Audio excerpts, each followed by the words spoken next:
Bonjour à tous, moi c'est PDLS alias David, bienvenue sur la chaîne Prono de la semaine.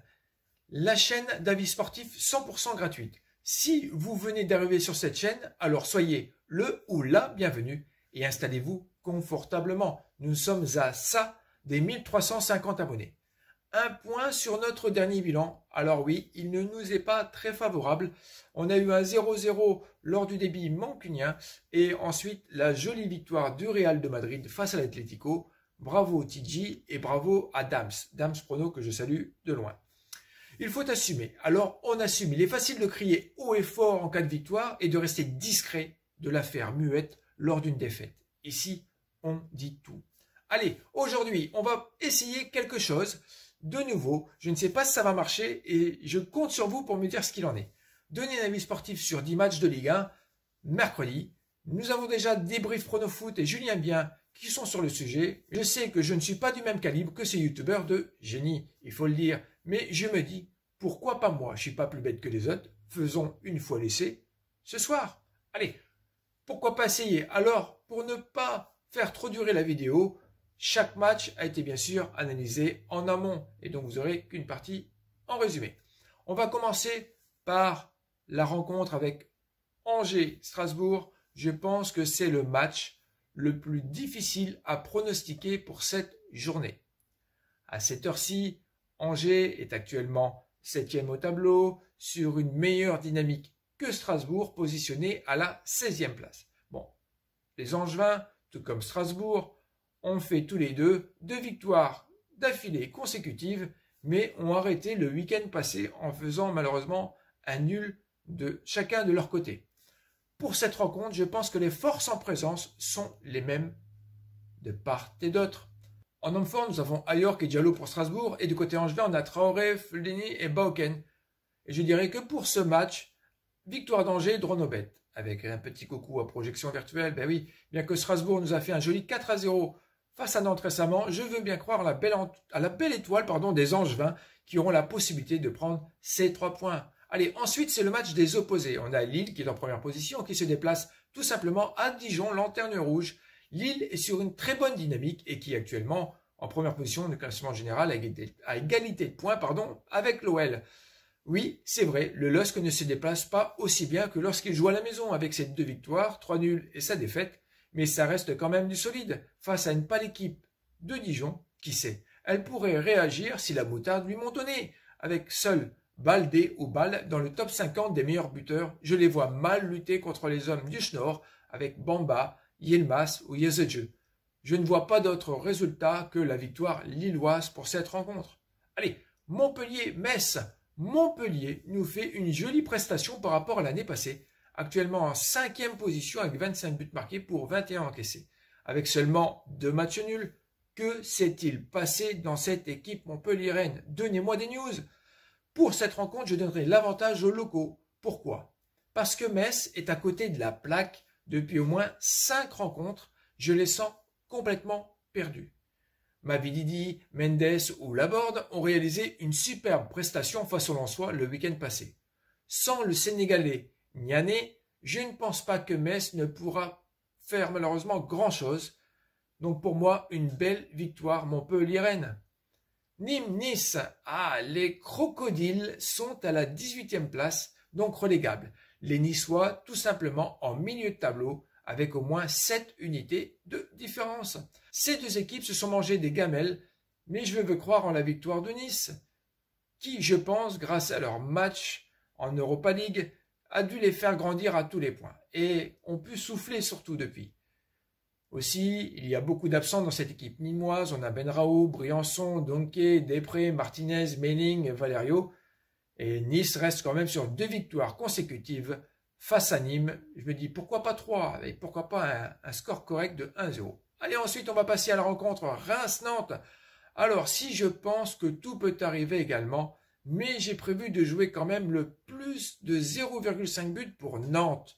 Pourquoi? Reims n'a gagné qu'une fois lors de leurs 5 dernières rencontres. De l'autre côté, c'était exactement le même combat, la même tristesse lors de ces 4 dernières rencontres. Nantes, au moins, a marqué un but, quel que soit son adversaire, que ce soit Marseille, Lens, Lorient ou même Nice.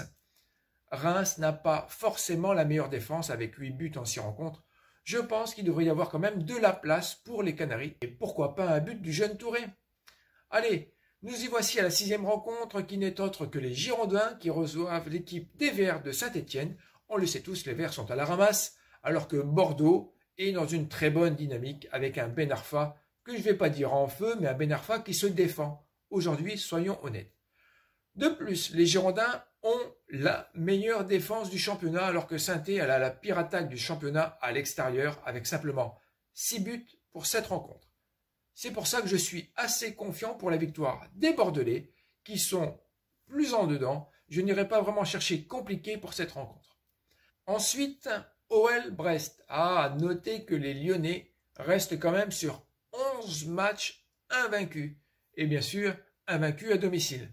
Brest à l'extérieur lors des 5 dernières rencontres, c'est pas tété. Je pense que les forces également en présence ne sont pas équilibrées, tout simplement. N'oublions pas que Lyon est premier ex aequo. Je ne vois pas ce qui pourrait arrêter Depay ou Ekambi de marquer et de prendre ces 3 points face aux Bretons. Mais les Brestois peuvent éventuellement chatouiller un petit peu les Lyonnais. C'est pour cela que pour moi, le prono sera un plus 2,5 buts et pourquoi pas un score de 2-1 pour les Lyonnais. Passons à la 8e rencontre qui n'est autre que Monaco-Lens, un match à Angers. Pour cette rencontre, je donnerai l'avantage aux hommes du Rocher. Pourquoi? Actuellement, ils sont seconds au classement des équipes à domicile avec un Ben Yedder qui se veut revanchard face aux défaites contre Lille et Marseille récemment. De leur côté, les Lensois, petit clin d'œil à Raph et Dudu, supporters de Lens, nos amis lensois restent quand même sur 2 victoires consécutives face à Rennes et Dijon. Mais ces 2 équipes ne sont pas du tout du même calibre que Monaco. Pour cette rencontre, je m'attends tout simplement à une victoire monégasque. Ensuite, nous arrivons à la 9e rencontre de cette soirée, qui n'est autre que le PSG Lorient. Alors oui, les Parisiens se sont pris une déconvenue au Parc des Princes sur le score de 1-0 face aux Lyonnais le week-end passé en alourdissant la peine avec une blessure malheureusement à la cheville de Ney.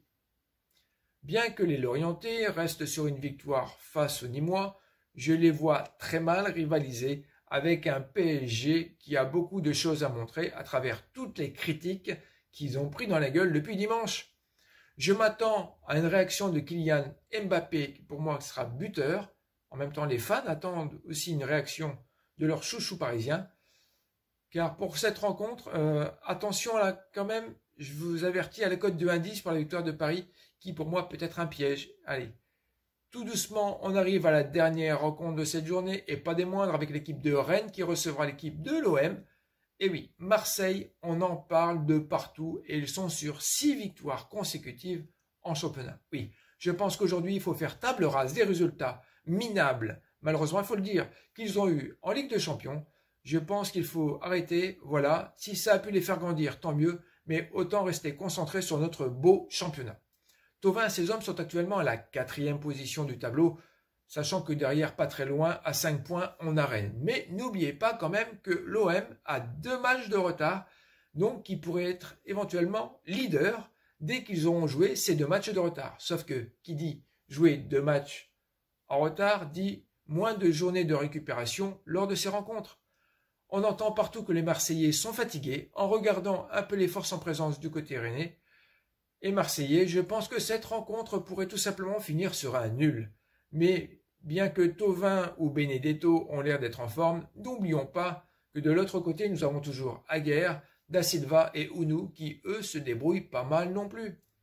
Et n'oublions pas que Guirassy et Tachès. Mon avis pour cette rencontre sera tout simplement un dronobet victoire de l'OM. Bon, ben voilà, c'était une première. Voici mes 10 avis concernant cette 15e journée de Ligue 1. La chaîne retiendra, comme Paris, la victoire de Bordeaux face à Saint-Étienne à la cote de 2,15 avec la mise habituelle de 20 €. Voilà, vous savez ce que je pense de ces rencontres. En commentaire, vous trouverez mes avis concernant cette journée. N'hésitez pas à faire du copier-coller et à mettre tout simplement ce que vous en pensez et quelles sont vos réactions. Allez, espérons que cette nouvelle version vous plaise. Oui, c'est pas aussi sophistiqué que les cadors youtubeurs. Et surtout qu'elle puisse réussir. Je pense que c'est toujours le plus important. Lors des sondages, a priori, vous abonnez, en tout cas sur cette chaîne, vous ne faites pas trop la façon dont c'est présenté, le décor, tout ça, mais vous restez sur les résultats, avec une BK qui tient la route, à peu de choses près à 700.